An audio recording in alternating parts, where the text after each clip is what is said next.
Tujuan awalnya memang hanya ingin membeli gorengan yang makanan yang dibawa oleh korban.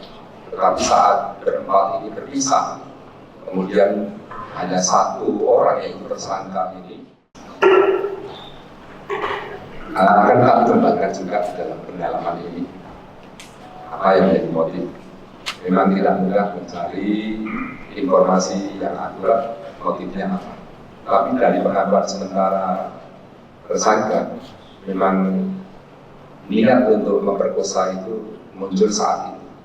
Jadi di saat sore hujan deras itu, berempat tersangka bersama 3 kawannya ini saat memanggil korban ini, dia tujuan awalnya memang hanya ingin membeli gorengan yang makanan yang dibawa oleh korban.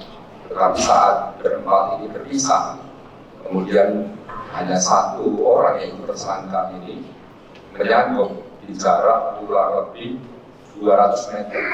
Setelah 200 meter di korban ini berjalan pulang pukul 18.50 itu baru disangkut, kemudian dihadang lah di salah satu TKP, di salah satu tempat itu.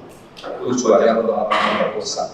Jadi awalnya hanya ingin memperkosa, tetapi dengan menyekap itulah mungkin kita masih mendalami dari forensik nanti. Apakah di situ hanya pingsan atau kemudian meninggal?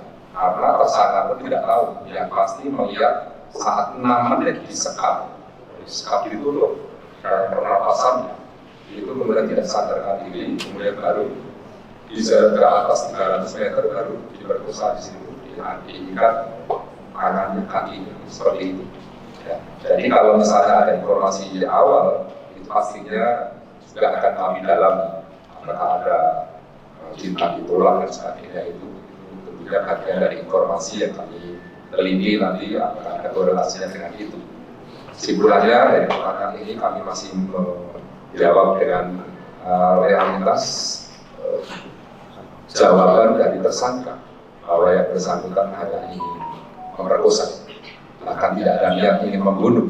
Tapi akibat dari itu kemudian tersangka melakukan perkosaan dan akhirnya menyeret korban dan luka-luka yang ada di tubuh korban itu dugaannya memang dari seretan itu, karena jaraknya cukup jauh dan dia melakukan sendirian, itulah yang berakibat kematian.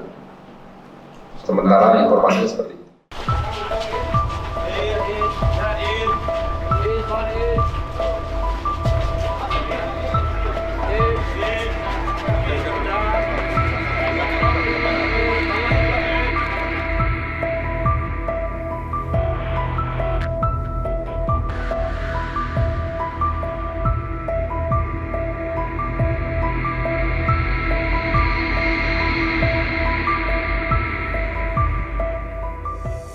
Antara banyak sumber informasi, kami layak dipercaya karena kami menggali lebih dalam, berpihak pada kebenaran, berpegang pada data dan fakta, agar layak Anda jadikan referensi. Kompas TV, independen, terpercaya.